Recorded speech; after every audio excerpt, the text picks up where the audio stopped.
Welcome back to Nerds Off the Clock. I'm Nick. I'm Aaron. And we're a couple of boys talking about movies, TV, sports, video games, comics, nostalgia, nothing serious, ripping the good conversation. Yes, sir. 3, 2, 1. We's off the clock. Let's go. All right. Well, what do you think we're going to start off with today? Let us know. Oh, we're going to start off with Marvel. And who's going to introduce it? Oh, me. The huge. All right. So we just had X-Men 97 episode 5 come out. Give me your thoughts on it. Dude, what do you think? Super good. The psychology of like Wolverine's origin. Pretty much. Dude, like a horrifying episode, actually.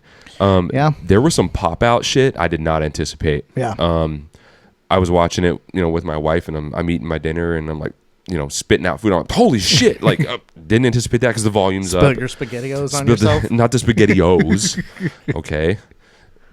Chef Boyardee ravioli. It was a good episode.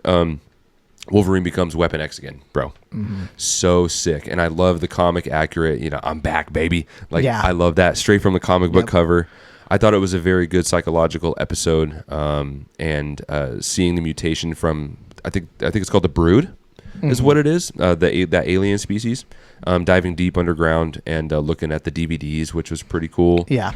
I thought it was a really different episode from the rest of the season so far. Very mature, of course, again, and you see like severed arms and severed heads, and it was a pretty graphic episode. Yeah. But that's part of the psychology and the origin of Wolverine, and it needs to be that way because the comics are that way.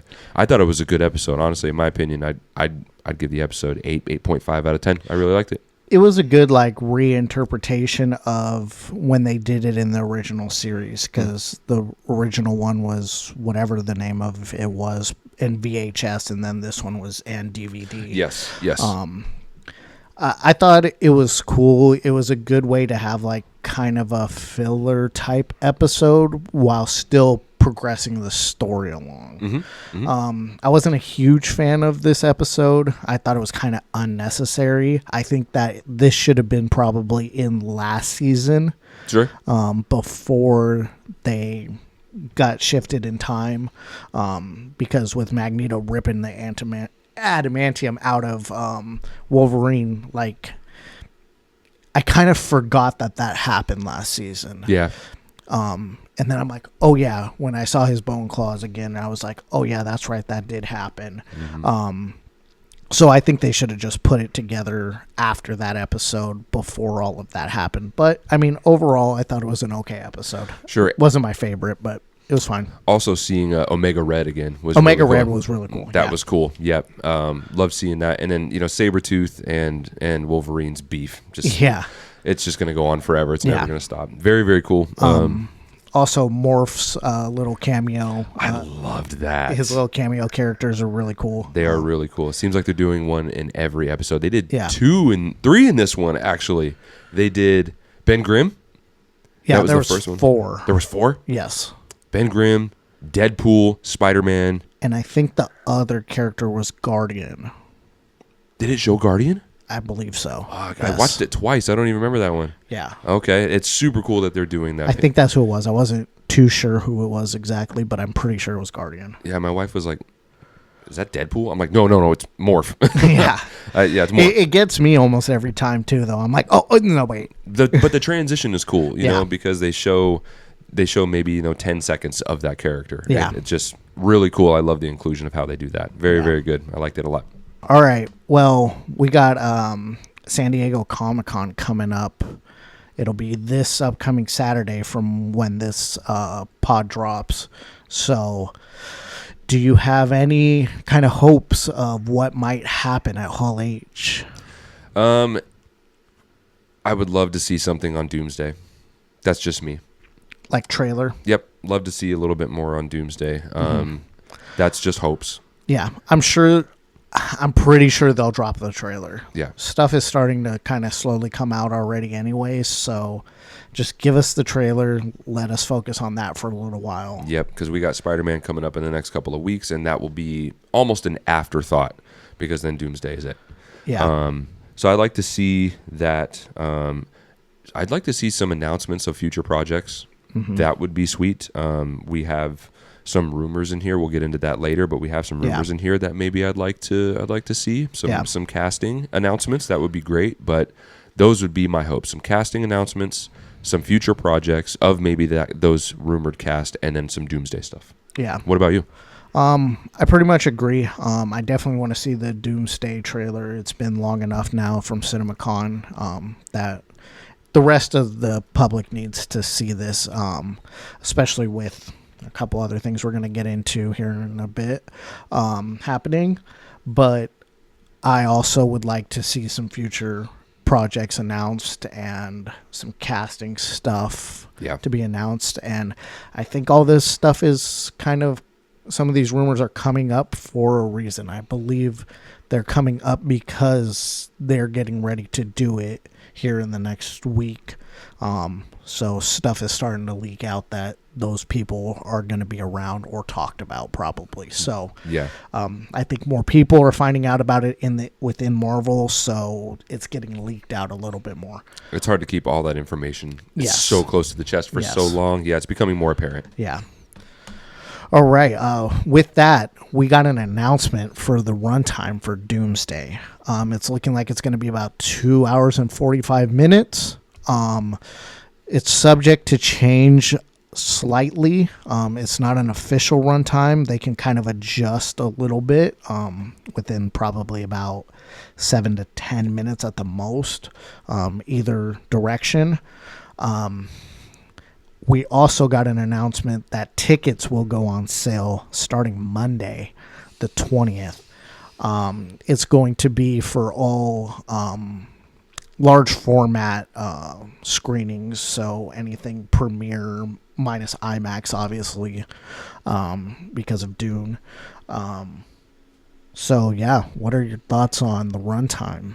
I like the runtime. It's one of the longest in the MCU. Mm-hmm. I do like that. 2 hours, 46 minutes is nice because Endgame was 3 hours and 2 minutes. Yes. This is a very long film, but we need this. Yeah, and Infinity War was 2:16, I believe. So it's right in between. Yeah, it's good. Yeah. That's good because there's so much going on in Infinity War that it doesn't feel like 2 hours and 16 minutes at all. And that's how this movie is going to be, too. There's going to be so much going on. People are going to be hyper-focused into this film. Hyper-focused, as will I. I think 2 hours and 45 minutes is a perfect runtime for a movie of this caliber. Yeah. What you think? I agree. I think 240 is perfect. I mean, personally, I'd love to see a 3.5 hour, 4-5 hour long movie, but it's not necessary. I think that definitely for Doomsday, it doesn't need to be very long. I love this runtime in between that Infinity War Endgame runtime. I think they kind of nailed it with that runtime. Secret Wars is the one you're going to need to spend more time on, so focus on that. Plus, we have the Endgame Encore coming out beforehand, which is going to have some additional footage added to that. So that kind of probably takes off about 10 minutes of runtime of all the stuff that they're going to add into that Encore. So true. We got to go see that one when that drops. Oh, for sure. For sure. For sure. Because it's, like I said, it's going to be like 10 to 15 minutes of additional footage. And my wife didn't actually get to go in the 2019 release. Mm-hmm. We were there. Yes. But my wife didn't get to go because she was coming back from a work trip from California that day. Damn. So she's got to see it. Yeah. I know it's been 7 years later, but she's got to see it in theaters. For sure. 100%. For sure. Very excited. With that, we do have a little bit of a rumor going around of a future project that's potentially coming out. Michael Waldron, the head runner for Loki, is possibly working on a Nova movie. Cool. I've been wanting Nova in the MCU for a while, especially right after Guardians, once we saw Xandar. Yep. So I'm pretty excited about it. What do you think? I know little on Nova. I know the Nova Corps, and I know it from the Guardians film. Richard Rider is the leader of the Nova Corps. Okay, there we go. So I know of it, but I know little solid material on it. So I'm going to have to brush up on that. But bring it in. I like the inclusion of the Nova Corps from the Guardians films. I got no problem with that. I'll Definitely check it out. Yeah, he has a really good storyline, which I hope they adapt if they do it, where he fights Annihilus. Oh, shit. And Annihilus kind of is part of the reason why Xandar gets destroyed and all that stuff. Cool. But anyways, it would be really cool if they could introduce Annihilus that way and kind of bring him in on the cosmic side and then bring him to Earth to fight the Fantastic Four, kind of integrate it all together like that. Yep. I think something like that would be pretty cool. Down for that. Absolutely. We got some potential casting rumors here. Rumors. Nothing confirmed yet, obviously. But I want to see what you think about some of these castings. So the first one to kind of come out was Mr. Sinister. And we got Wagner Moura, who played Pablo Escobar on Narcos. Wow. As Mr. Sinister. Wow. He did a fantastic job as Pablo Escobar. Yes. I love Narcos. Yes. I kept giving myself a mustache after watching Narcos. I'm fine with that. Yeah. Fantastic I think actor. it's great. I think he can play that kind of coy, and he can really be, for lack of a better term, I can't think of the word, but flamboyant, kind of little extra. Yeah. Like Sinister kind of is, he's very out in the open and extravagant. Yeah. I mean, even down to his fucking Outfit. costume. Oh, yeah. But yeah, I think great actor. I'm perfectly great with that casting rumor if that's what happens. Totally fine with that. Very sharp, detailed. I like it. No problem. All right, another one that we got. I like this one, bro. I like this one. Magneto. I like this. Got Adam Driver as the possible Magneto for the MCU. What are your thoughts on that one? More. Dude, give me Adam Driver as Magneto. Yeah. I like Adam Driver as an actor. I like Adam Driver as a person. I liked his portrayal of Kylo. I thought he did a great job. He was kind of a subject of ridicule. People made fun of it. Whatever. I don't care. He has a unique face. He does have a unique face. He keeps his hair long because he's got some big ears. Yeah. But Adam Driver is a fantastic actor. He's very versatile. He's funny. He can play the serious role. As for Magneto is very sharp. He's very detailed. He's very articulate. And just rooted in his thoughts and rooted in his philosophy. I think Adam Driver could portray that very well and give him that gray ass hair, bro. Yeah. Give him that gray hair. I think Adam Driver would be a good casting, especially if you keep him in the helmet. If you keep him out of the helmet, that's totally fine. Adam Driver's got long hair already, but he could play to Magneto's strengths and Magneto's, like I said, philosophy and the way he carries himself and what his beliefs are. I believe Adam Driver could portray that very well because he's portrayed the villain. It's whatever you decide. But as far as the villain side of Magneto, if you want to call it that, I think Adam Driver could portray that very well. Yeah, I think he'll do great as the friendly side of Magneto. Absolutely. And the X-Men side if they go to that Absolutely. route. That's a big casting, bro. Yeah. I like that a lot. Yeah. It's not one I thought of immediately, and I think it really potentially gives a sense of direction of what they're thinking of doing with the X-Men going forward. I mean, you got Sadie Sink, so she's in her 20s. Yep. Adam Driver, I believe, is 42. Yeah, young 40s. So they're definitely going a younger direction, first class type X-Men, which I didn't really want to see, but hey. You called it. You said it could happen. I mean, for Kevin Feige, he's such a big X-Men fan, and he wants to do it the right way. So, okay, start from the beginning. That's fine. I would have liked to have started more in the middle, but sure. Okay. And now we'll have these actors portraying these characters for quite a while, potentially 30, 40 years almost. Yeah. So big contracts, man. Yeah. At least 20 to 30 years that we'll have these characters around. So that'll be cool. Yeah. All right. Another potential rumored cast member, Professor X. We got Patrick Wilson from The Conjuring and Insidious. Yep. I think that's another great one. What do you think? Elite casting. Yeah. No problem with that at all. He honestly, in my opinion, I actually mistake him for Michael Fassbender sometimes because of the way his face is kind of lined up. So the Magneto thing, with Michael Fassbender, whatever, that's just my own thing. But Patrick Wilson, fantastic in the Conjuring series and Insidious. Shave his head, man. Yeah. Cool. Yep. I like that a lot.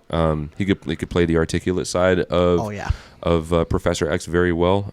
Team and his philosophy as well. I think Patrick Wilson and Adam Driver could go very well off of each other. Yeah. I like that a lot. Yeah, it's another one that I didn't ever come up with that name. No, but never. I definitely like the fit for it, for sure. Very good. Next rumored casting that we have for the X-Men is Margot Robbie to play Emma Frost. Who? What are you, a fucking owl? Who is she? Dude, Margot Robbie as Emma Frost would be great too. Oh, yeah. Because we talked about Sydney Sweeney. Yeah. I think either one of them would be good. But honestly, with the rumor of Margot Robbie, I like that better. Yeah. What do you think?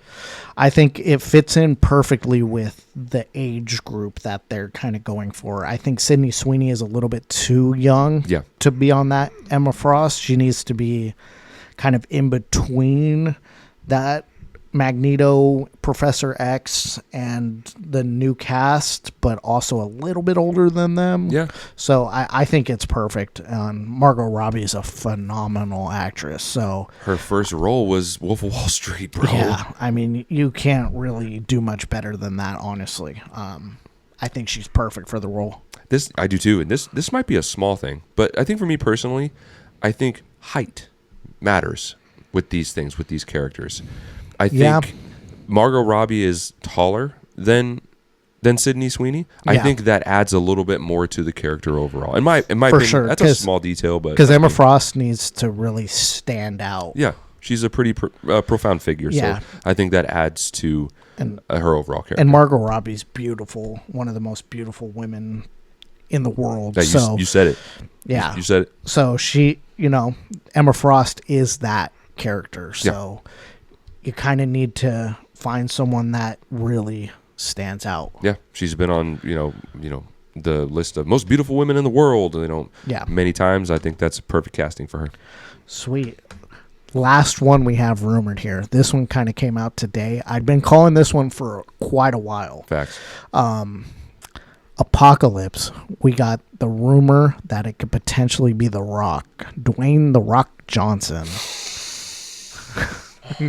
Do you smell what The Rock is cooking? Dude, these castings are perfect. Yeah. Explain. I mean, I think The Rock has come a long, long ways in his acting abilities. Just throw a good actor in these positions and let them do what they do. But The Rock also has that built-in build. So, just give him a little bit of CG like they did for Brolin with Thanos, bulk him up a little bit more, make him a little bit bigger. But man, I think him for Apocalypse is the perfect choice. Yep. Do the exact same thing with the voice as well. Add a little bit of CG, a little bit of robotic style in there, and you got Apocalypse, dude. Yeah. Keep him in the suit. Keep it very comic accurate. Perfect casting. You said everything. Yeah. It's great. I mean, even if they go kind of a route where they introduce Ansel Manur first. Yeah, I think he can kind of do that in like his normal body, and then they can CG him up when he becomes Apocalypse. It's similar to his role in the Scorpion King. Yeah, exactly. It's very similar to that. That's an easy interpretation. I mean, even a little bit of that Black Adam kind of feel to it a little bit. For sure. Yep. Yeah, I think he's the perfect choice. Yeah, no others. Let's keep it that way. Sweet. Perfect. A lot of the MCU stuff going on. Yeah. With Comic-Con coming up, Oh, yeah. A lot of stuff going on. 100%. A little bit of DC stuff here. You pointed this one out. Poison Ivy casting rumor could be Scarlett Johansson, our own Black Widow.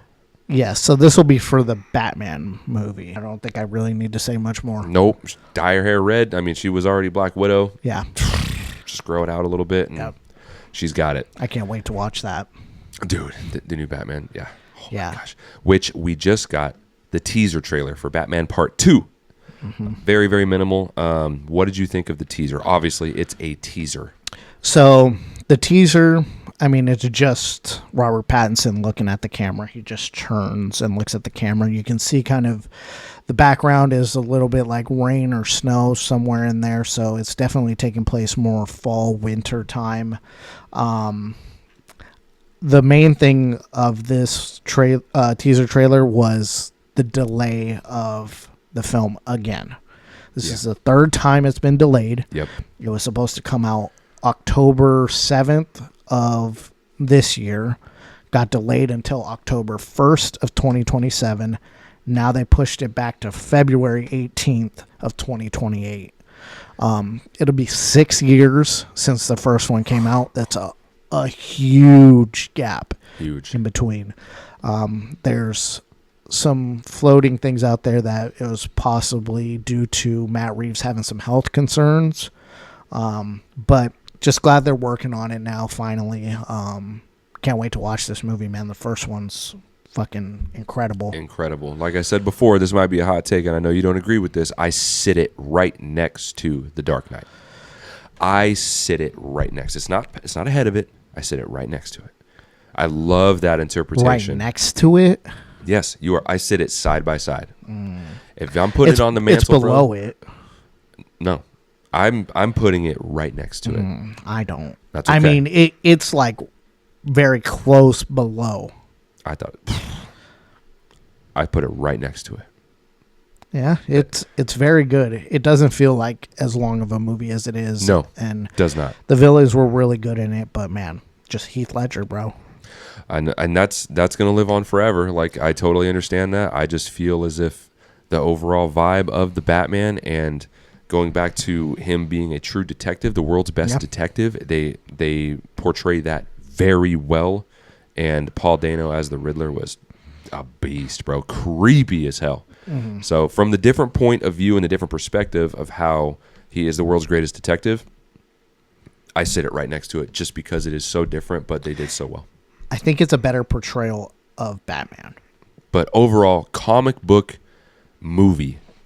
accuracy movie, Dark Knight has that edge. But I put them together in their differences. I set them right next to each other. I mean, either way, they're both phenomenal movies. Phenomenal. No matter what you believe, which one's better than the other. Yep, I cannot wait for that film. Yeah. It's going to be here before you know it. Okay. We got some... Fuck. I feel like the last couple episodes of just, like, we have a ton of sports shit going on. Yeah, we have quite a bit. We had the ESPYs. I honestly forgot that the ESPYs were going on.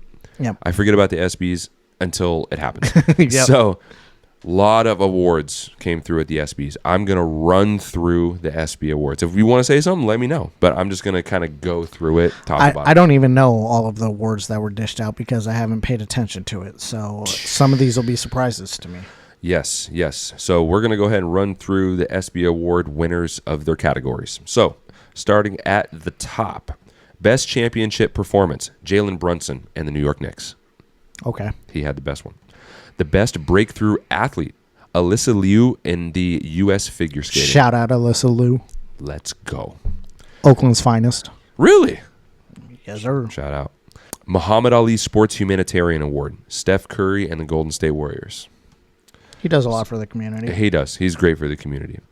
Best Men's College Athlete, Fernando Mendoza, bro. Indiana football. Let's fucking go. Okay? Because there was no one else to choose. Get the fuck out of here. Fernando Mendoza is incredible. Who else were you going to choose? Fernando the Mendoza. NBA didn't really have any college athletes come in. No, it's Fernando Mendoza all day long. Yeah. We're going to Mendoza the league. Because this was the worst fucking draft class across sports. We're going to Mendoza the league, baby. Okay? Raiders suck. No, fuck. We got 3 rings, baby. So do we. And ours are way more recent. That means nothing, bro. I hate that argument. I hate that. Well, the Cowboys haven't won anything. The Cowboys still have rings. It does. It's part of legacy. Jordan, he ain't won nothing forever. But he's retired. He's not a franchise. But it doesn't matter. Yes, it does. The Bulls haven't won rings in forever. Well, we're not talking about the Bulls right now. It's splitting hairs in there now. Okay, we're going to table this. We're going to table this. Haven't won since the fucking 80s. It doesn't fucking matter, bro. It doesn't fucking matter. They're still in the history books. Most people alive haven't even seen the Raiders win a championship. That's totally fine. I'm one of them people. Best women's college athlete, Lauren Betts from UCLA basketball. Shout out. The Jimmy V Award for Perseverance, Jim Abbott. Best single game performance. This is the best single game performance across sports. Shohei Ohtani from the Dodgers, from his perfect baseball game that he played last year. Absolutely insane. The best play. I thought about this. I didn't think it would actually make it, but the tip in from OG Anunoby in the playoffs. Absolutely incredible for the New York Knicks. Crazy. All right, the Pat Tillman Award for service. We got Scott Ruskin. He's a U.S. Coast Guard rescue swimmer. He saved 165 lives during the Texas floods. Damn, let's go. Solo. That's crazy. Shout out to him. Absolutely amazing. Best record-breaking performance. Can you guess who this is? Record-breaking. I don't know. Myles Garrett? Myles Garrett. Makes sense. We have the best WNBA player. Do you want to take a guess who this is? Caitlin Clark. Incorrect, but... Stupid. I can't believe it. It's A'ja Wilson, actually. Oh, okay. It's A'ja Wilson. Yeah, makes sense. Never mind. That's all right. She's multiple time MVP. So multiple time champion. Yeah, makes sense. Makes Never sense. mind. Yep. This year's going to be Caitlin Clark. Clark's still dope as fuck. Caitlin Clark's going to win this year. And then we got best NBA player, Jalen Brunson on the New York Knicks. Best NBA player. But they give Shea the MVP. How does that work? My thoughts exactly, brother. A little weird there. Gatorade Players of the Year. We have Maddie DiMaria and Grady Emerson. Two of those. Nice. The Billie Jean King Youth Leadership Award. Kellis Armstrong, Julia Ho, and Samuel Phillips. The Arthur Ashe Courage Award. Jason Collins. Best Men's Athlete. Jalen Brunson. On the New York Knicks. Best men's athlete? Best men's athlete. Jalen Brunson. Okay. Again, why wouldn't it be Shea? Best Could have been a lot of people. Could have been a lot of people. But shout out to Jalen Brunson, though. Shout out Jalen. He's winning some awards. Yeah. Okay. Best women's athlete. A'ja Wilson. Okay. Makes sense. Yeah. Best team. Best overall team. Just take a guess. Best team. The Knicks. Correct. The New York Knicks. Best comeback athlete. Christian McCaffrey. Okay. Very well deserving, I believe. Deserving. Had a great year last year. Yes. Best NFL player. I was surprised at this. Best NFL player, bro. Take a guess. Myles Garrett. Best MLB player. Shohei Ohtani. Correct. Ridiculous. Best NHL player outside of your fucking bias here. Best NHL player. I would think they would give it to McDavid. You're correct. Yeah. You're correct. Connor McDavid. Yes. That was a good first one. Best driver. Driver, bro. Lewis Hamilton? No. Lando Norris? Mm-hmm. Wow. Okay. Shout out Lando Norris. Wow. Incredible. Wow. Incredible. That's why he's got his own monster. Yeah. Best fighter. This includes I have no idea. Terrence Crawford, bro, in boxing. Terrence Crawford. Best soccer player. Messi. Correct. Best golfer. I was surprised at this one. I shouldn't have been. Rory. Scotty Scheffler. Oh, yeah. Scheffler did win. He did win. Yep. And finally, the last award for the ESPYs, Best Tennis Player. Oh, no idea. Carlos Alcaraz. Don't know who that is, unfortunately. Me either. Who cares? Okay, that's a lot on the ESPYs. Congrats to all the winners.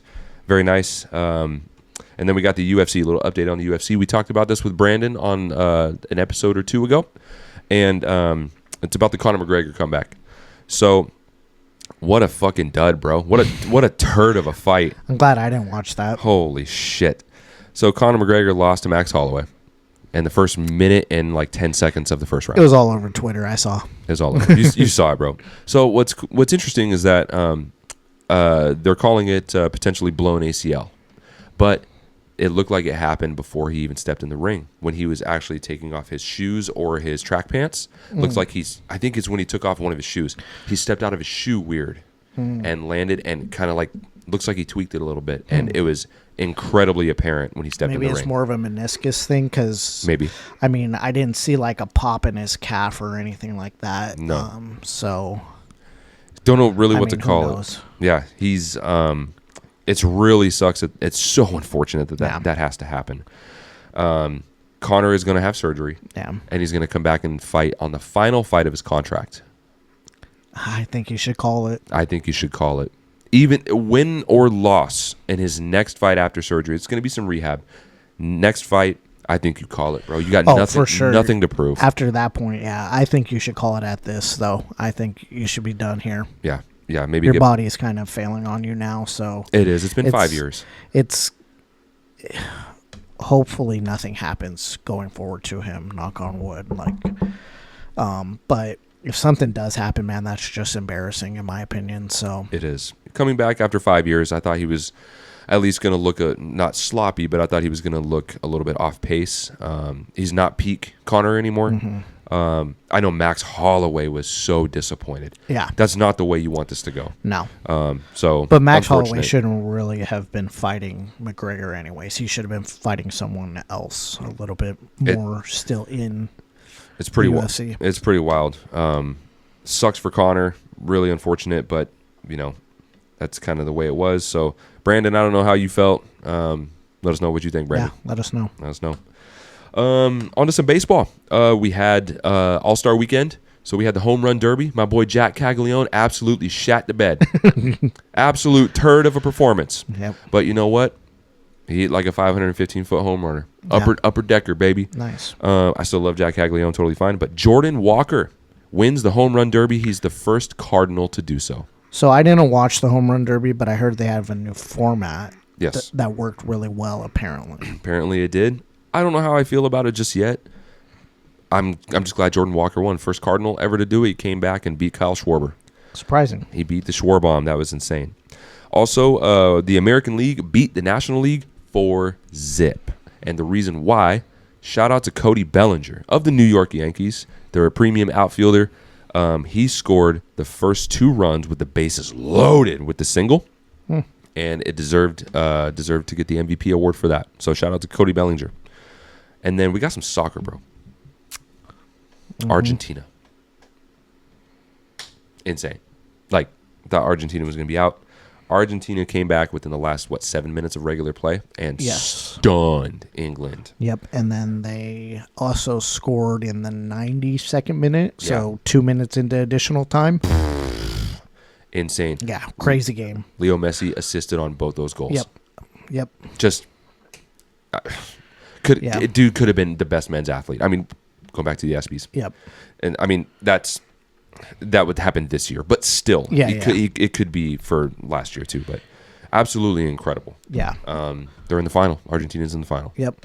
They're going to be going up against Spain. So who you got? Personally, I'm more of a Spain fan. I really love Spain. I love their players. I've loved their players for quite a while now, back to like David Villa and a couple of those other guys. Yeah. I mean, Sergio Ramos, man, they had some fucking talent when they won the World Cup. Mm-hmm. So I'm pulling for Spain in this one. Though it would be good to see maybe Messi win and go out. I don't know if he will or not. I mean he could still play one more probably. But I think he's also getting close to retiring now, being in the MLS and everything. I think he's slowly pacing his way out, so I don't think he'll play another World Cup. So it'd be good to see him go out on back-to-back. That would be incredible. Yeah. I say if he gets back-to-back, he goes out. Yeah. I think he's done with World Cup if he goes and wins this one. I think, honestly, it's been cemented for a long time, but I think if Messi wins this, I mean, he might be the GOAT. Like, might be the GOAT. Might. Take it with a grain of salt. Yeah. But I mean, he definitely stands a conversation with Pele, for sure. For sure. We'll see what happens, but that's going to be insane. We don't really have a whole lot on basketball. going on right now because everything's about LeBron. So kind of tired of that right now. Just pick a fucking place. But I was like, you know what? I'm going to throw a curveball at Aaron. I'm going to give you some trivia. Okay. Some basketball trivia. I got 3 questions for you. So first question on the basketball side.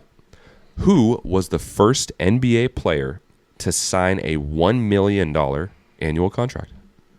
I will give you one hint. This was in the late 70s going into the 79 to 80 season. Oh, crap. You're going to make me look like shit in front of everybody. This might be a question that a lot of people would not answer correctly. I would not have guessed this person. My first thought was Dr. J. That's a great guess. Fantastic guess. Wrong. It is wrong. But that's a great guess. Was it Moses Malone? You got that. Let's go. There's no fucking way. Let's go. That's insane. So I think I'd remembered hearing that before. So he signed a 3-year, $3 million annual contract with the Houston Rockets on July 16th, 1979. He also had the first $1 million annual contract signed. There was another person that signed a $1 million contract as well, but he was the second person to do so for the same season. Do you know who that player was? Oh, fuck.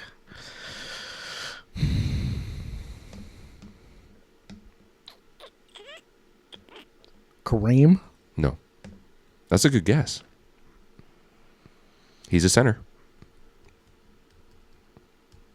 They came off a championship a couple years prior. Man, that ain't gonna help me. I can't think of who would have been.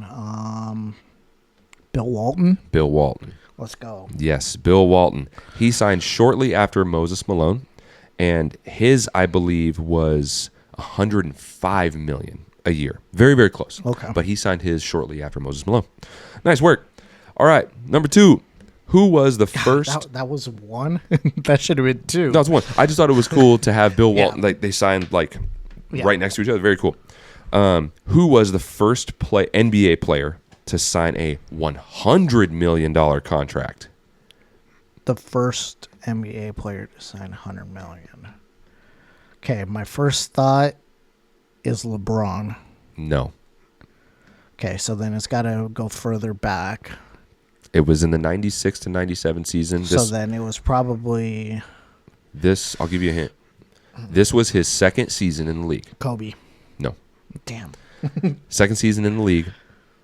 Power forward. I would not have guessed. Garnett? No. I would not have guessed this person. I was like, are you fucking serious? $100 million. $100 million. 96 to 97 season. Tim Duncan? No. Great guess. He coaches basketball now. He coaches now. Great. Not in the NBA. Oh, well, that ain't going to help me. I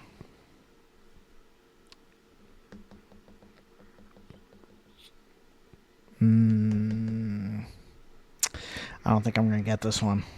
Let me tell you. Yeah. Juwan Howard. Oh, Juwan Howard. Okay. Yeah. Shout out Michigan and Denver Nuggets legend. There you go. I was like, Juwan Howard, what the fuck? Yeah. He signed a 7-year, $105 million deal in his second season with the Washington Bullets, which are now the Washington Wizards. Absolutely insane. Last question. This one you'll probably get. Who are the 4 NBA players in history to achieve billionaire status? LeBron. Correct. Jordan. Correct. Kobe. Incorrect. Steph. Incorrect. Ooh. Shaq. Incorrect. Oh, wow. You would think, but he's about 400 to 500 million net worth. Wow. Yeah. There's probably going to be one name on here I'm not going to fucking expect. This is true. I didn't know who this was. The third one is a Laker. Third one is a Laker. Former. Who do I have so far? You have LeBron and Michael. And you said no to Kobe, right? No to Kobe. Is a Laker. Huh. Yep. No to Kobe, no to Shaq. Magic? Correct. This one, I didn't know who the fuck this was. You'll probably not get this one. What team did he predominantly play for? I cannot give you that information. Oh, man. What era did he play in? I cannot give you that God information. damn it. Give me a hint. I cannot give you this information. Oh, he made his fortune off of his fast food company that he started after he retired. Oh, man.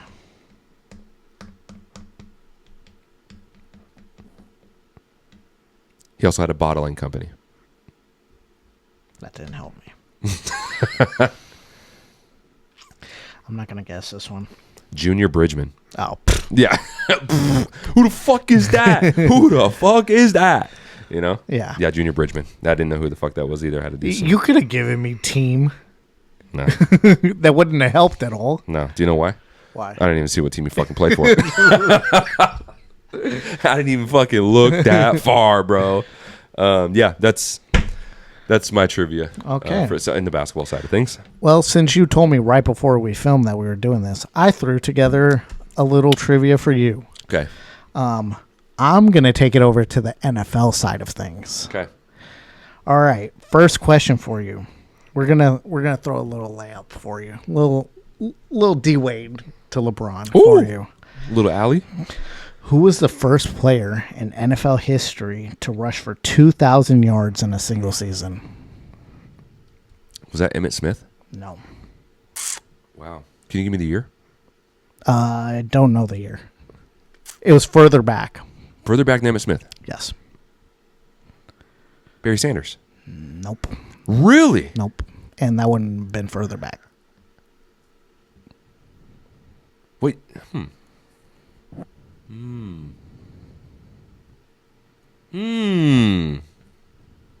What team?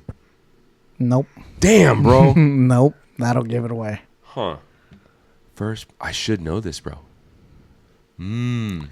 He's very famous for something outside of football. That would probably give it to you. Drawing a blank. Outside of football.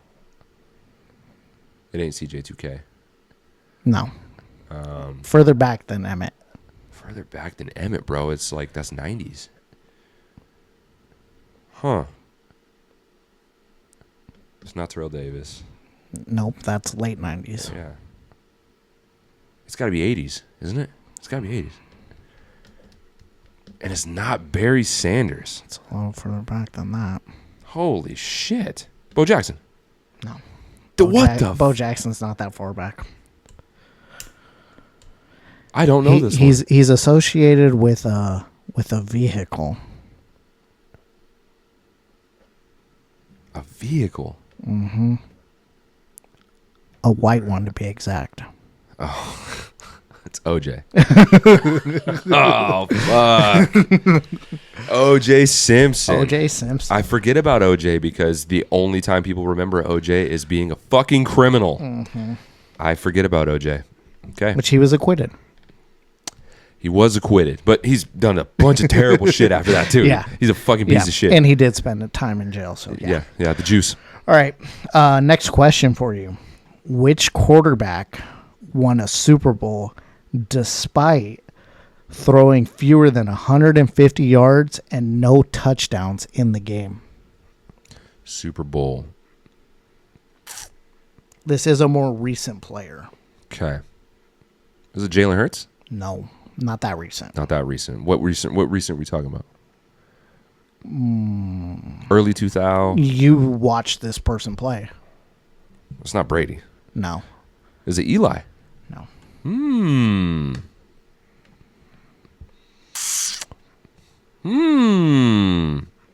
It's not Russell Wilson. Lamar doesn't have one. Josh Allen doesn't have one. Josh Allen's throwing 500.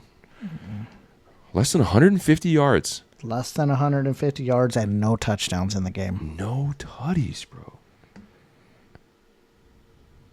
Nick Foles. No.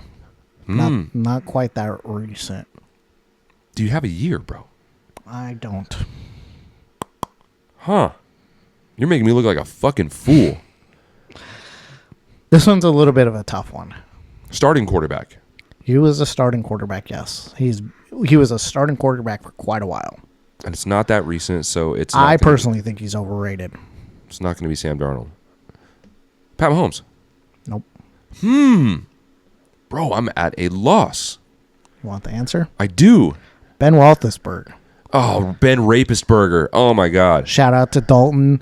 You guys fucking suck. Dude. 123 yards, 0 touchdowns, 2 interceptions. Against who? The Cardinals. What? Mm-hmm. Wow, bro. What about this Antonio Holmes?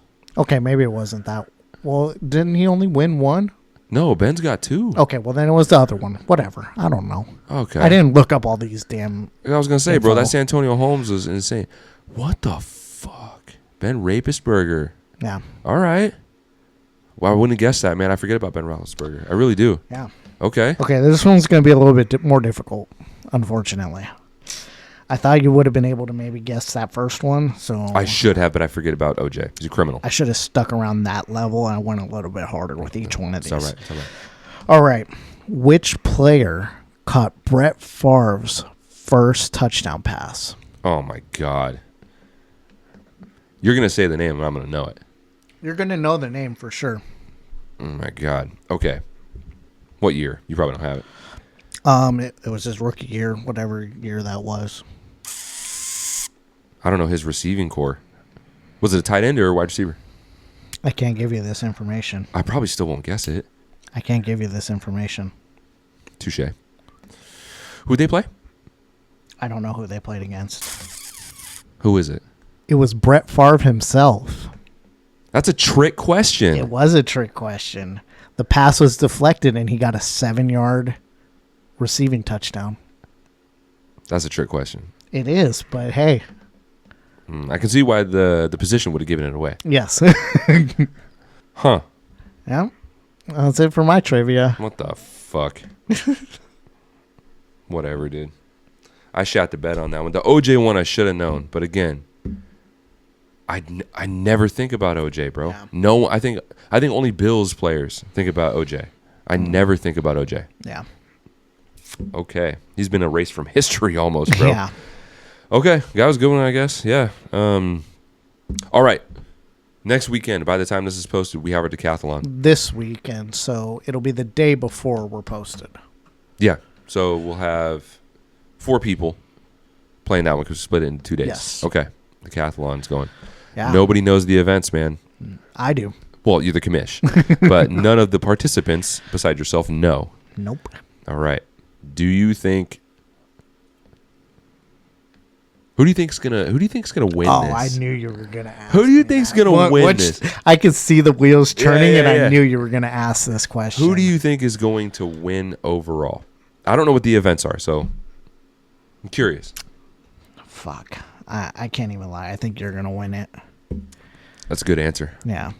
I mean, with the stats you had from last year's decathlon, I think you're gonna probably win. Okay. I like that. I appreciate that. Where do you see yourself? Middle of the pack. What pick do you want? I can't disclose this information. I can't either. I'm surprised Dalton did.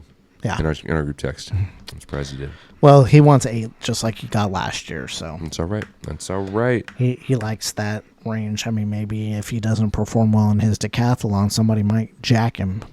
It's true. It's true. I think Dalton will do good. I'm excited to see where Troy and Brandon are in this, to be honest. I'm excited to see where your dad does in the 40. Brandon, surprisingly, last year did not do well. I know. Yeah, he was second to last, actually, in the decathlon. Did really well in the 40. That's it. And the home run derby. Home run derby, yes. Aside from that, Brandon did not do good in any other field. So Damn. We'll see what he does this year. I'm excited to see the improvements. I'm Yeah. definitely excited to see the improvements in the 40. Yeah, I want to see who improves. I'm definitely going to decline. I am a little bit larger than I was last year. Amen. So that's going to drag me down a little bit. Amen. You got linemen running, sub 5s. But I can't do that. You never know. You might surprise yourself. The adrenaline gets going. I ran like a 6.7. You fucking set me up for that, bro. Love you, bud. Shout out to my wife, Nicole. Shout out to my boys, Parker and Easton. Love you. This guy. You set me up for that, bruh. Absolute layup. Shout out to the fam though, but not because of that.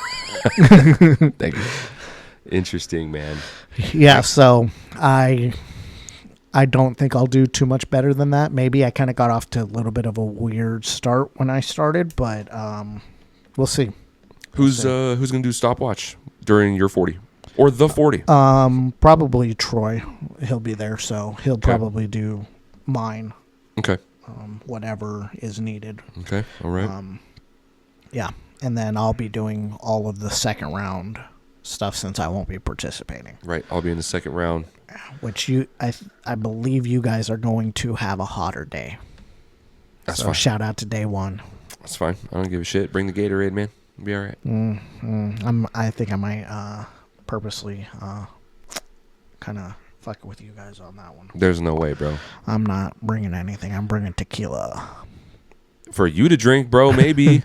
I'm putting it in Gatorade bottles. Water sucks. Gatorade is better. I'm going to put vodka in the water bottles. Oh, Jesus. Dude, there were, as a matter of fact, little side note, in high school, bro, 16 years ago, holy shit, there was one point where, like, you'd share water. Like, this is before all the COVID bullshit. Yeah. So you'd be able to share water and stuff with people. I was really thirsty one day. I asked one of the homies if I could take a swig of the water, just out of a generic water bottle, just a plastic one, nothing crazy. And she goes, "Yeah, absolutely, go ahead." And there was a little bit of a plot there. I was real thirsty, so I cracked that son bitch open. Boof! Glug, glug, glug, glug, glug. I was like, straight vodka, bro. Damn.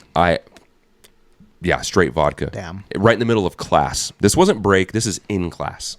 And I didn't do that again. I can't believe she did that. I did not drink until after I was 21. Same Shout here. out to all the FBI agents that watch. Mind you, I did not know this was vodka. It was a water bottle. Yeah. Insane. So yeah, don't you dare put vodka in the Gatorade. I'll fucking throw up all over the field. I'll still dominate though. Not worry about that. Good shit, man. I'm excited. Yeah, it's gonna be fun. Definitely gonna be interesting. We'll keep you guys posted on it. We'll have a little bit of some stuff filmed for it too. I'll be doing some filming on the first round and the second round. Woohoo! And yeah, we'll keep you guys updated with our positioning on where we're gonna be drafting this year in our live draft. Absolutely, that's gonna be fun, and the clips will be on TikTok, Instagram, on YouTube as well. Yeah, gonna be sweet. Check it out. Sweet. All right, some video game news. I actually just kind of got into PC gaming a little bit. I see your setup. It's Yeah, nice. yeah, I like it. Started off, pretty good. I like it. So there's a new game coming out on Steam pretty soon. I believe it's in October when it comes out. Called Dear Passengers. It's an airline simulator where you kind of fly a plane with you and your buddies, and you kind of have to get things from one destination to the next. This game has gotten a lot of hype over the last couple days. It had 45 million views and 500,000 Steam wish list subscriptions in day one. That's insane. This game looks very fun. It's along the lines of a lot of other simulators, where you can kind of do your own thing, whatever you want to do. This is definitely going to be one of the games I'm going to be checking out for sure. It looks hilarious. Yes. It's going to be so much fun for all the guys that are on Steam, Twitch, Discord, whatever. Dude, the video looks hilarious. Yeah, there's going to be so many people doing YouTube videos off of this. Oh, it's going to go insane. Yeah, there's going to be clips galore off of this game. Absolutely. I'm sure my son at some point will find it on YouTube and just laugh his ass off. Yeah. It just looks like it's going to be hilarious. The worst flight crew in the world, and you got to take care of all the passengers and, throw the luggage out out the back. And, dude, it looks hilarious. Yeah. I don't have a PC, but, I got a laptop here, so I might give it a shot. But yeah, you might be able to run it. I don't know. My computer might just crash, blow up, bro. Actual, like, on PC, that's That's going to be insane. Yeah. Yeah, it looks cool. Also, in the PC world of video games, Power World last Sunday had 855,000 concurrent players playing at the same time on Sunday. That's massive. There's no way to obviously know with kind of its direct competitor, Pokemon, how that does concurrently. There's not really a great way to track it, but man, that's a lot of people playing that game all at once. It is for a knockoff Pokemon. Yes. Yes. Which it has other details to it, Some of the characters have guns and, What? Yeah, you shoot each other and things like that. I won't touch it. I won't touch it. Pokemon forever. I won't touch it. Well, you also don't have a PC, so that'd be kind of difficult. What are you talking about, dude? I got a laptop right here. I can fucking run it. No, I don't have a PC. I got too much of the console stuff. Yeah. I mean, maybe you can get one of those Steam decks? Yeah, not the deck, the new one coming out, the console thing that's coming out. There's a Steam console coming out. Yeah, type it's like of deal? $1,000. So just give me a console. Nope, just give me a console. Insane. Yeah, I mean, that's a lot of damn players, man. Yeah, that's wild. Almost 1 million people on one day alone. That's pretty insane. Is there a reason for that? Like, is there a reason why there were so many people? Not sure. Wow, man. Had to have been some sort of special event or something. It had to be. That's insane. You just don't see that anymore. At all, bro. Yeah. You don't see that at all. That's incredible. Okay. Wow. Getting on to some of the miscellaneous stuff. I might buy a PC at some point. Oh, yeah? Now you're about it? Well, considering that the brand new Backyard Baseball just came out, too, and as soon as I walked in here, he's like, bro, here's the PC setup. You got to check this out. I got some games on here. And then you show me the Backyard Baseball, the new one. Dude, with Pablo Sanchez. Yep. Turn the cat back. The GOAT had to rip the home run derby, man. That was so fun. I could play that for hours. Yeah. That game alone, as stupid as that may seem, I would get a PC for that. And that's just the demo. That's just the demo. The full game is going to be crazy. I'll probably end up getting it pretty soon. Oh, I was hitting nukes. Just straight piss missiles. Just nuking it. That was crazy. Yeah. Okay. Officially onto the miscellaneous stuff. I am the bringer of death. Unfortunately, we have more horrible news. The actor best known for his role in the Jurassic Park, Sam Neill, passed away this last week at Rest in peace. Yeah, at 78 years old. Rest in peace. Just a week before his passing, man, he looked like he was in great health. Yeah. There's videos online of it. I did not read into what happened. It does not matter. Yeah. It's unfortunate. It really sucks. I know he's been in a lot of other projects as well. He's been in some MCU as well. Yeah. Really unfortunate, man. I definitely want to go back and watch some Jurassic Park. I watched Jurassic Park earlier this year with my wife. Actually, it was late last year with my wife. Watched the first 2 Jurassic Park films, and I'm like, dude, these are so good. Like, they're so amazing. And she liked them for what they were, but to see that Sam Neill's gone already is like, damn. Yeah, he was a really good actor. And aside from Jurassic Park, I loved him in Hunt for Red October. He was great in that. Yes, that's right. That's one of my very favorite movies. That was Sean Connery? Yes. Yes, that's right. Yes. Yep. Yeah. Very, very sad news to hear that. Lost a great actor for sure. Yep. Rest in peace to Sam Neill. Prayers to him and his family. And then we have House of the Dragon, Episode 4. What were your thoughts? Okay. I like the new Hightower kind of villain role that's coming into this. Yeah. I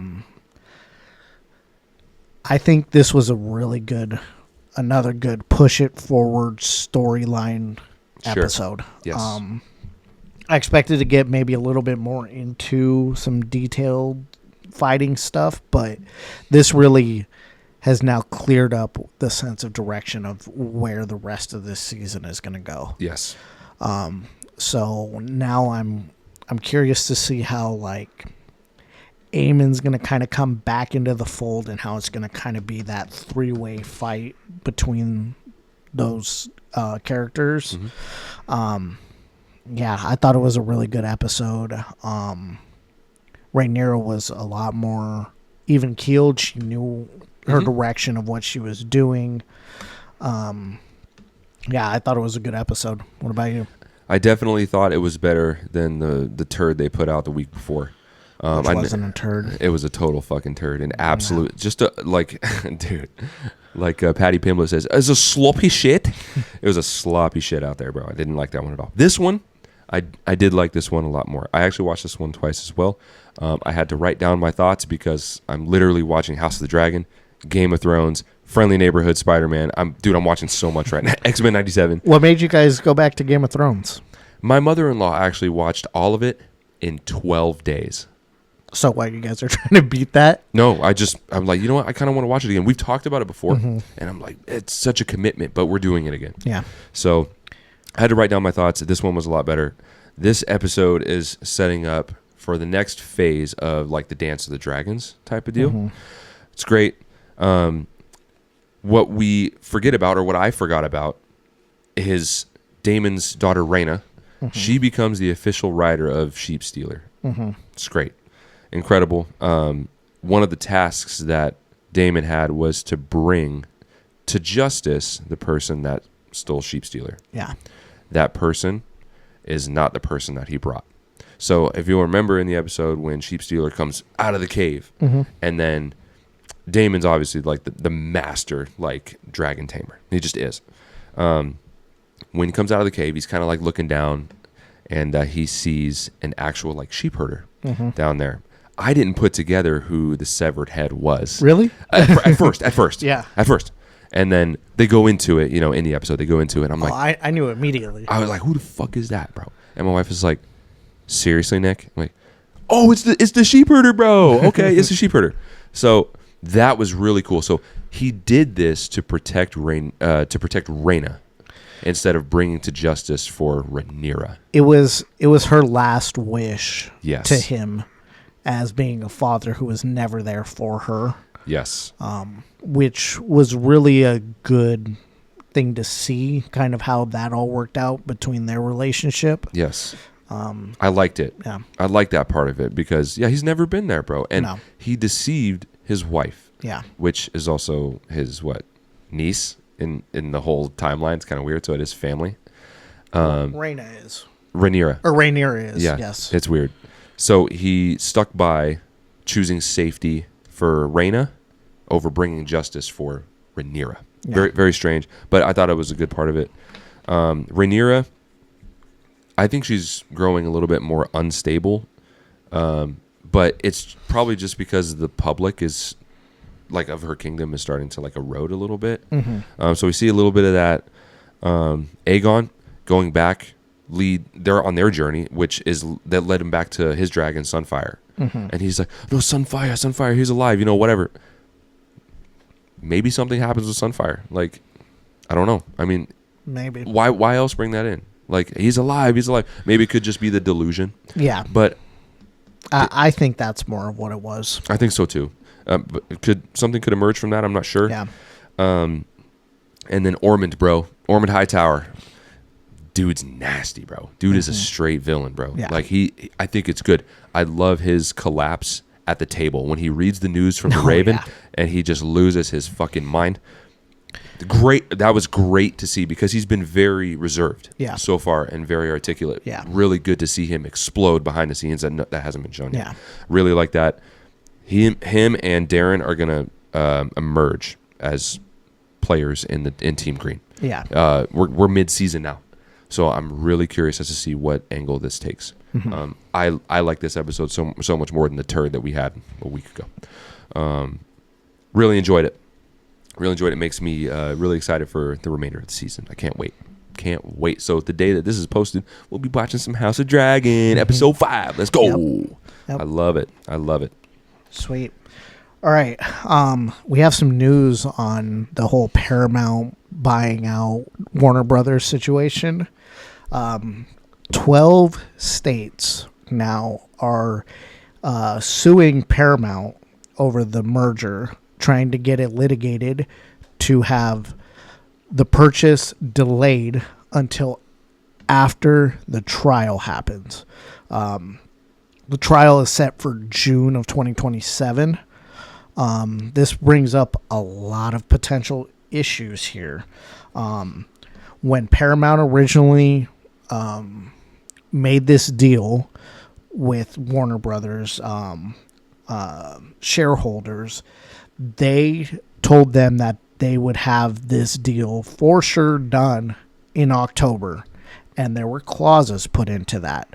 Part of the clause is that they will have to pay a penalty of $650 million per quarter that it goes past the October date that they have set, which is roughly about $6.5 million per day that this drags on.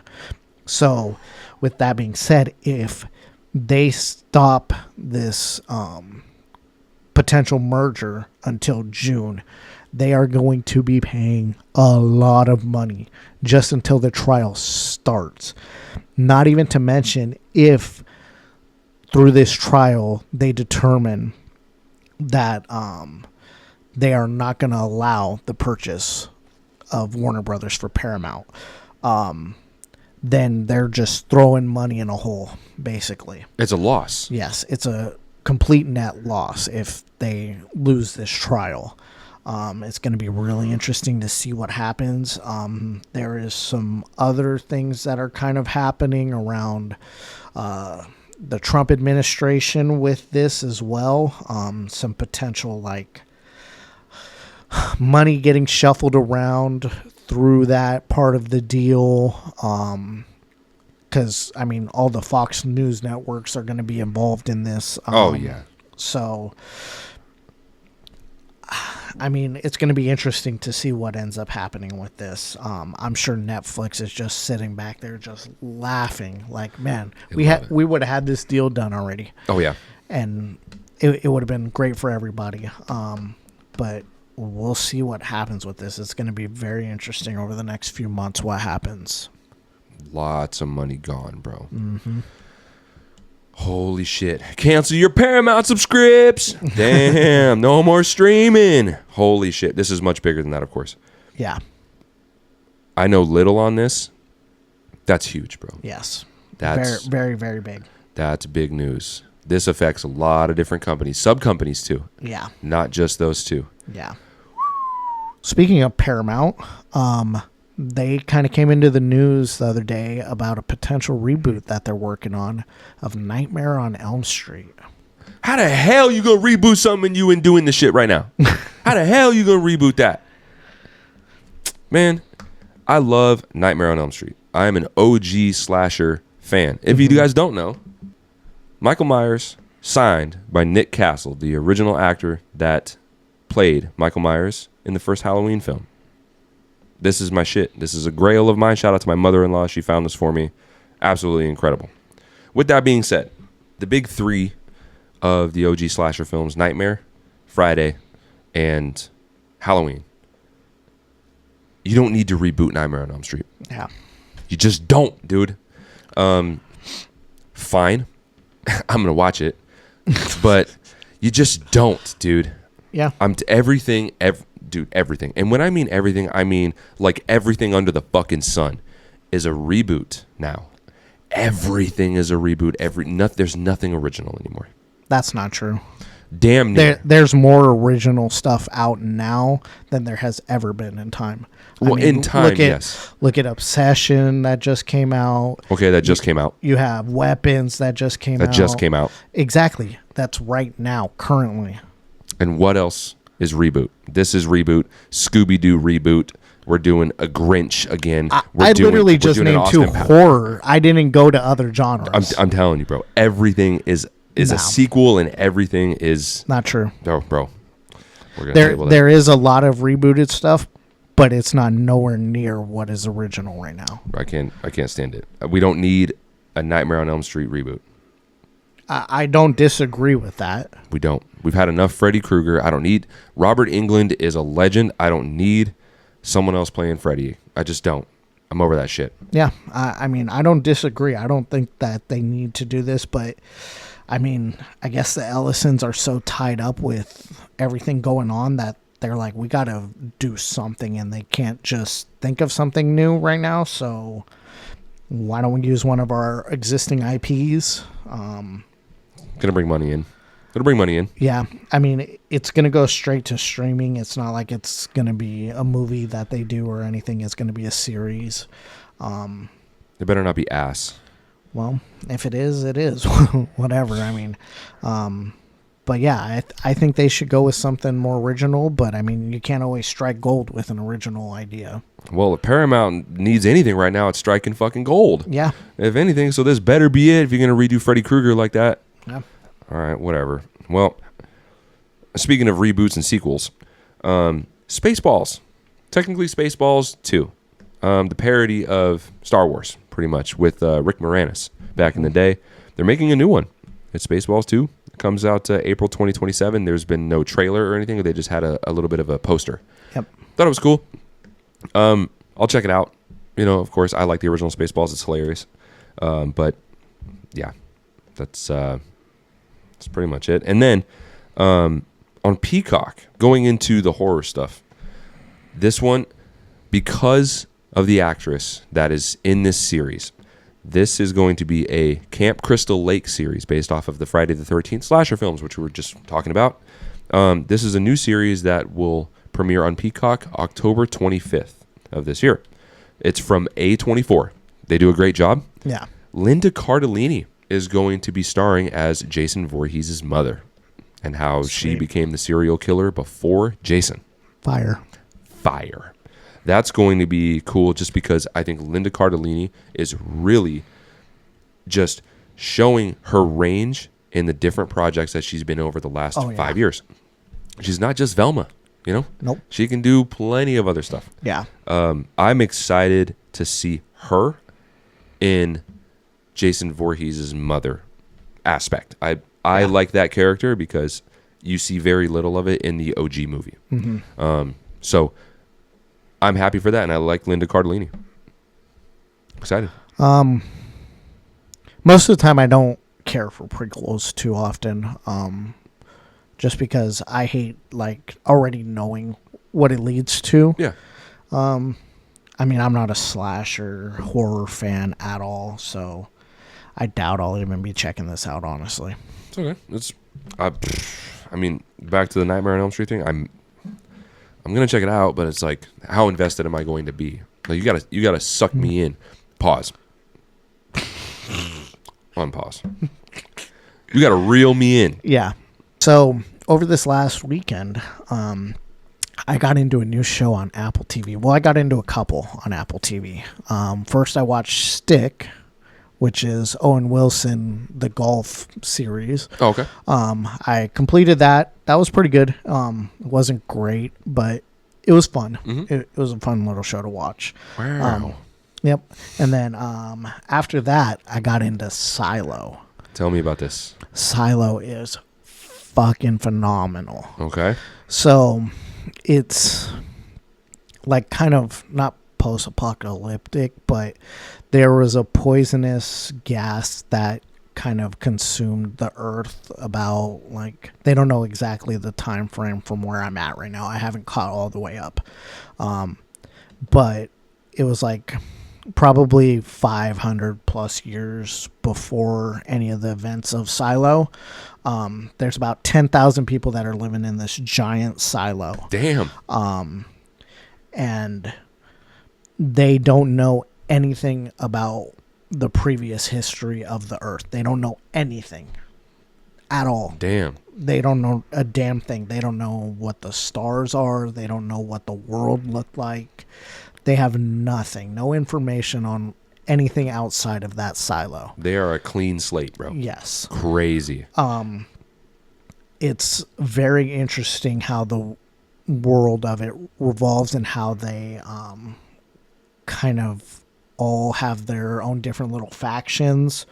There's the up top people, there's the middle kind of people, and then there's the down below people. Okay. The down below people are all the mechanical people, everybody that kind of keeps the stuff running. The middle tier people are kind of more of your like farmer people and quilters, things like that. And then your up top is your kind of more richy people, and also then you have your mayor, who is top dog, and then you have a police sheriff and a police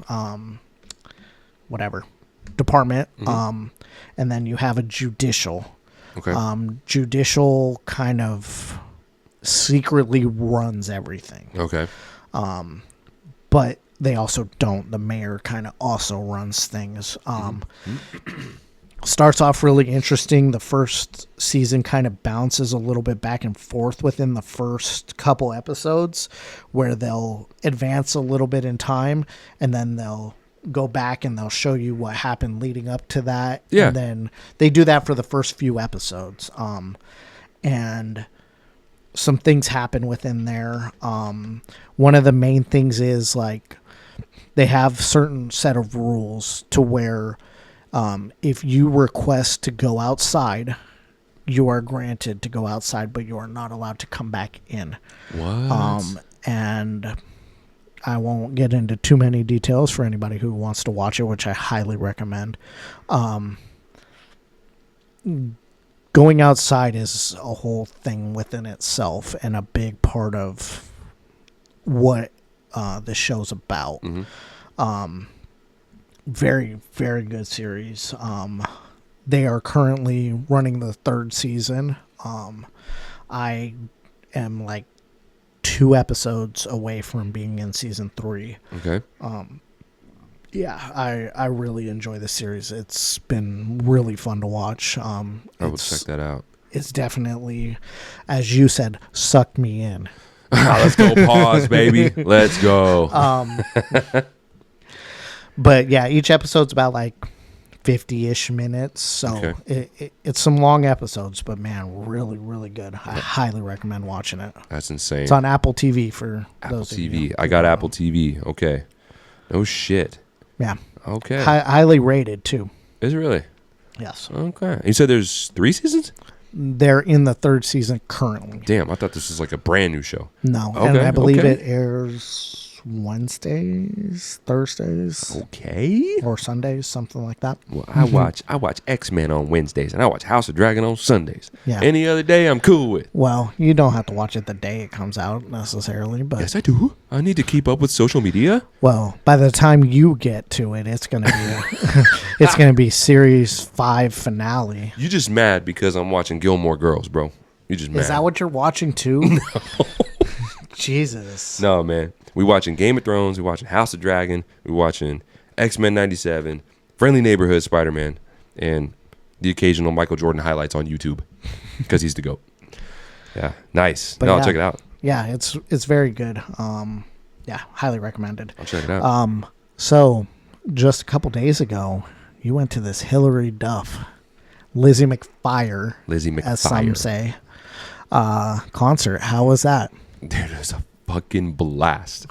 So I see you got the little bracelet. my wife made a shit ton of bracelets. So this one says Lizzie. So little backstory on this, with the bracelet thing, at least. I guess on this tour, it's a super nostalgic tour. People are making bracelets that say different things and to trade at the concerts. So like my wife, Like the whole friendship bracelet Taylor Swift thing. correct. That's exactly what they're doing. I think it's a cool idea, and it's a social gathering thing. So this is a nostalgic trip, bro. So we got the outfits, got everything prepped, made a couple TikToks. We get there.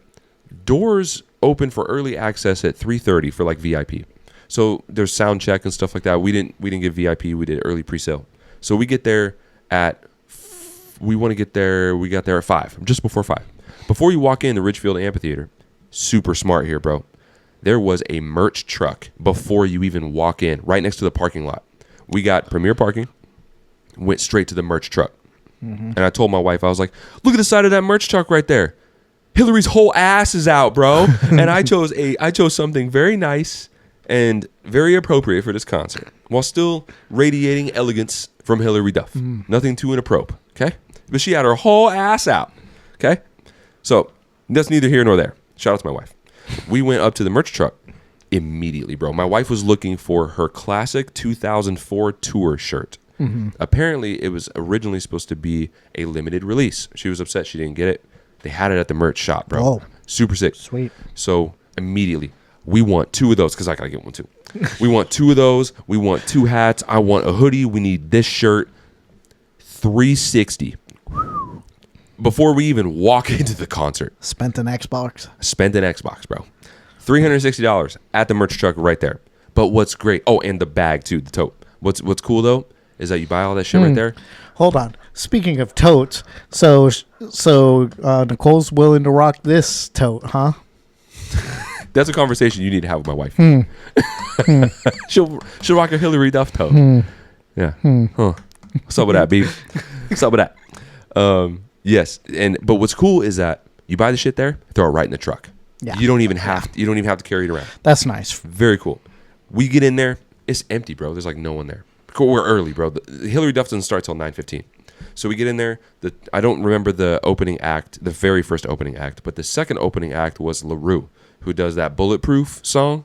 Oh, yeah. So she was there.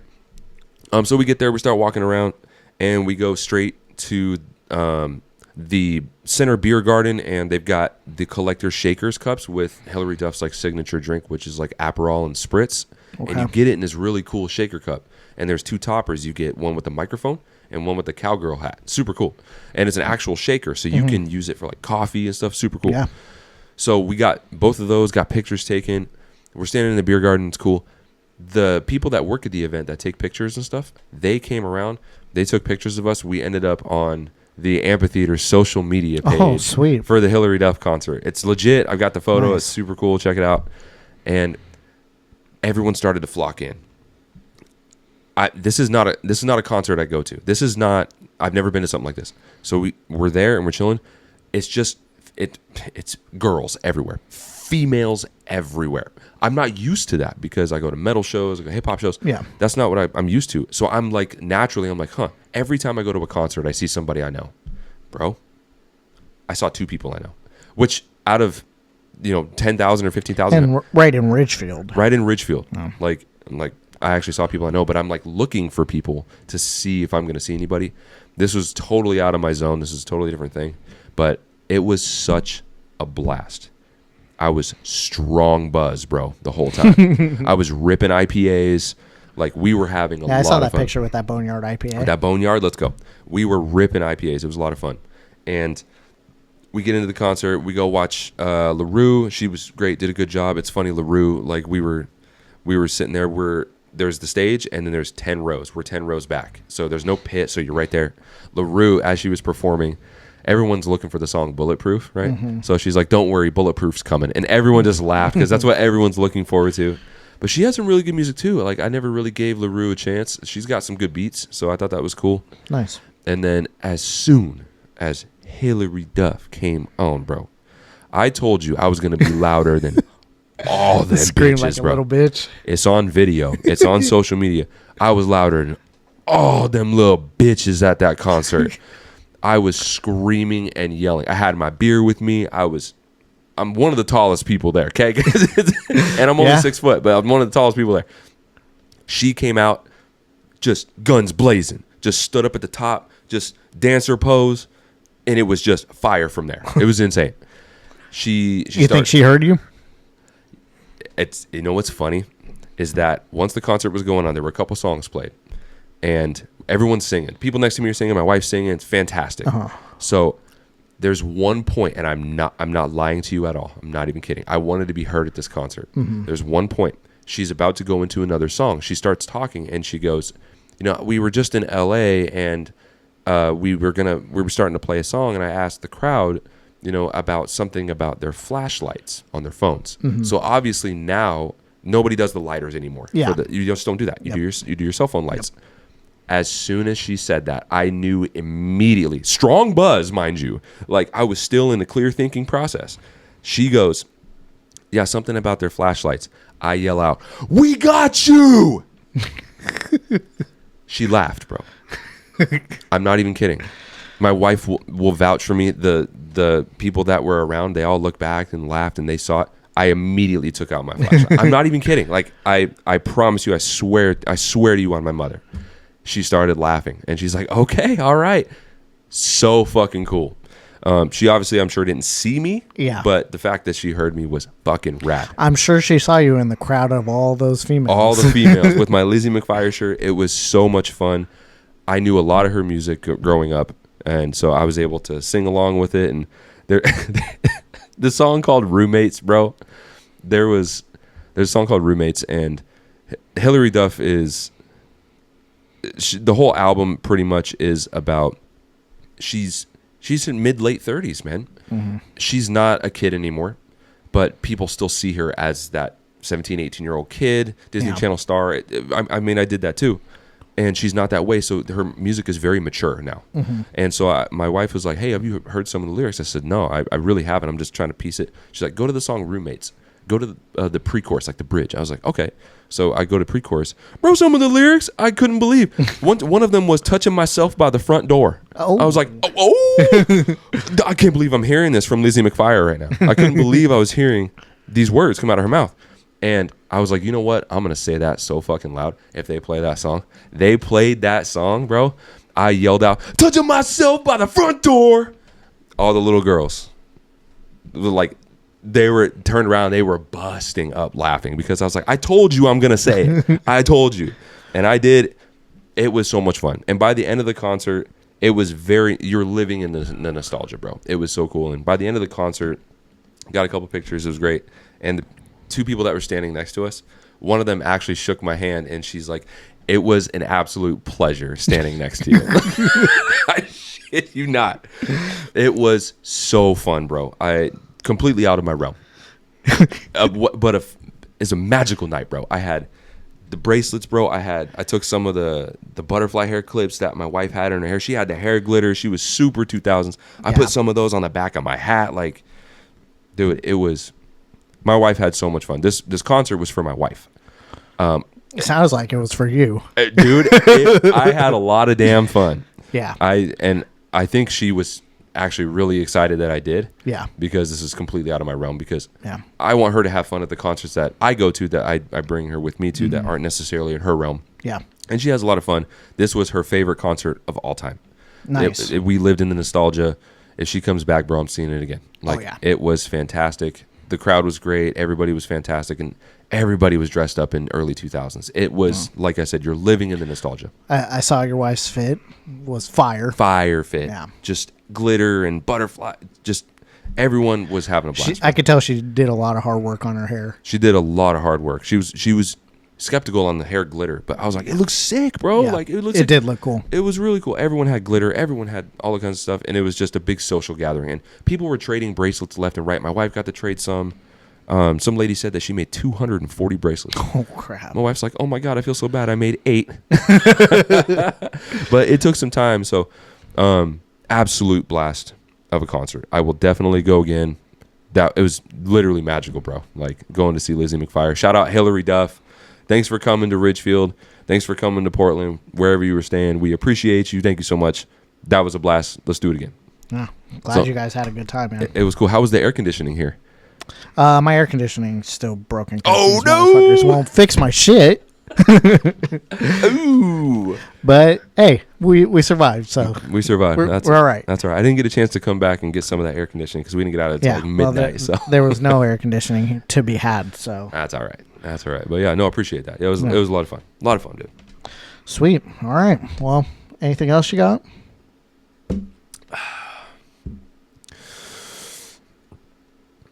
Stay golden. That it? That all you got? That's all I got, bro. That's all you got for us? That's all I got. All right. Well, with that, we'll bring this episode to a close. Yeah, let's do it. All right. Give us your thoughts down below. Let us know what you'd like to see down in the comment section. You want us to do rankers. You want us to talk about certain topics. Let us know what you thought about our trivia section. Give us trivia ideas. Let us know. Throw out some casting stuff for us. Maybe we can speak on some casting people you might think or want to see in projects. Let us know. With that, I'm Aaron. I'm Nick.